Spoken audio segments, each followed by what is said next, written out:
Tate Martell was one of the most prolific high school football players of all time. His teams at Bishop Gorman were absolutely unstoppable. He won an astounding 45-0 and was the Gatorade Player of the Year in his senior year. The man was in a league of his own, and going into college, people were thinking of him as the next Johnny Manziel. Tate Martell was destined to be a star, but so far his career has been rather unsuccessful. What happened? Why isn't Tate Martell tearing it up in college football?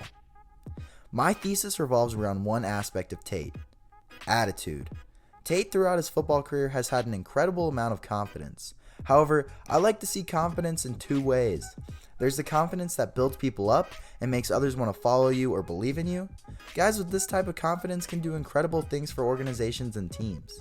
I see guys like Joe Burrow, Tom Brady, or Cam Newton to be great examples of this confidence. Then there's the second kind of confidence, the kind that is much more toxic and uninspiring.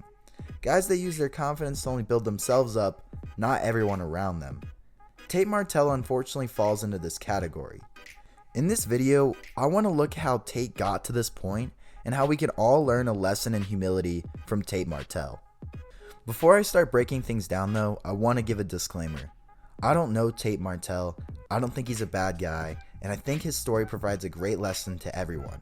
I think Tate himself could actually use his story to build others up and ultimately make himself a successful collegiate quarterback.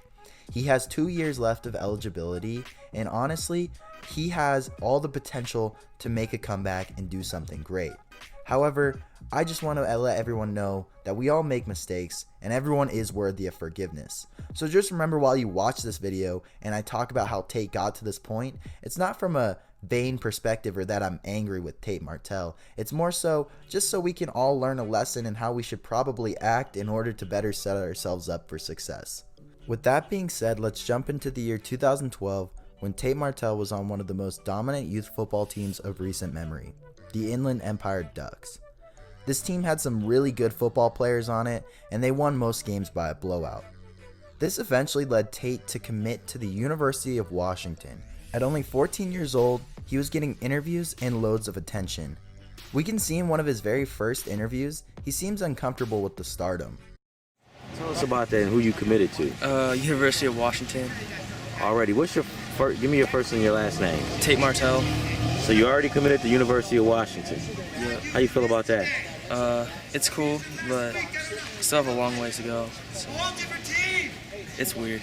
As you can see from that interview, Tate is really uncomfortable with all the questions that are being asked. And overall, you can tell he knows he's in a weird situation that doesn't necessarily seem right. However, over time, I think he became okay with the concept of being a young person who's famous. Now, why do I think it's important? Because exposing young athletes to interviews and hype can warp their perception of themselves, and I think that's exactly what happened to Tate Martell. Whereas originally, he thought the idea of being interviewed at 14 was rather silly because he has a long way to go. Over time, he started to believe the hype, and when you get to the time where you're 15, 16, 17 years old, you feel like you're invincible. And this actually leads us to go into Tate Martell's high school football career, one of the most storied high school football careers of all time. Tate Martell originally went to Poway High School for his freshman year, but he transferred to national powerhouse Bishop Gorman for his sophomore year, and that's when his high school career really started to take off. During this time, he built one of the most impressive high school careers and resumes of all time. He went 45-0 and was unstoppable. There was never a time where you thought Bishop Gorman was going to lose. It was actually incredible, and being back and watching that, everyone can realize how electrifying and fun Tate Martell was. But in the process of being so great, he also built up quite the ego, and we got to see that multiple times in his high school career. One of the first instances we saw of his ego was in a Twitter DM about Nick Starkel, in which he said Texas A&M was the place to be because that was the only other commit, and Tate said he was ass. It was really this start and this self-belief that really made people realize that Tate Martell might not be the best guy. You know, the fact that he could say that about a future teammate is a huge warning flag, and I think it's just the beginning of showing his attitude problems. And then we'd move on to later in his career, his senior year, when he starred in the show QB1 Beyond the Lights. And it was in this show where we got to see Tate Martell's attitude problems really in full blast. And there are a lot of times where you'd see Tate do and say things that could be problematic in the future. At the time, it didn't seem like a big deal because he was constantly winning and being successful. But as he gets older, you could see how these would be hindrances in his career and in the locker room. I'm going to play just a few clips to show what I mean by Tate Martell being unpalatable and probably a little bit too disrespectful. As you can see from those clips, Tate definitely takes it overboard sometimes in the way that he talks trash and has confidence in himself. And it gets to a point where you start to question whether Tate really is doing this for football or if he's doing it for the spotlight. And as he gets older, I think this is where the problem really begins. And while he was doing so great in high school, he thought he was invincible and he could start anywhere and be anywhere in the country and be successful. I think this is where Tate actually ends up running into issues. So this actually leads me to his college football career. And in his college football career, he went to Ohio State for 2 years. And during those 2 years, he served as backup to both JT Barrett and Dwayne Haskins. Now, this isn't a bad thing. It was totally cool to see Tate behind those two because it showed, he was going to get better and better. And it wasn't until Justin Fields transferred to Ohio State that we saw Tate kind of fall apart.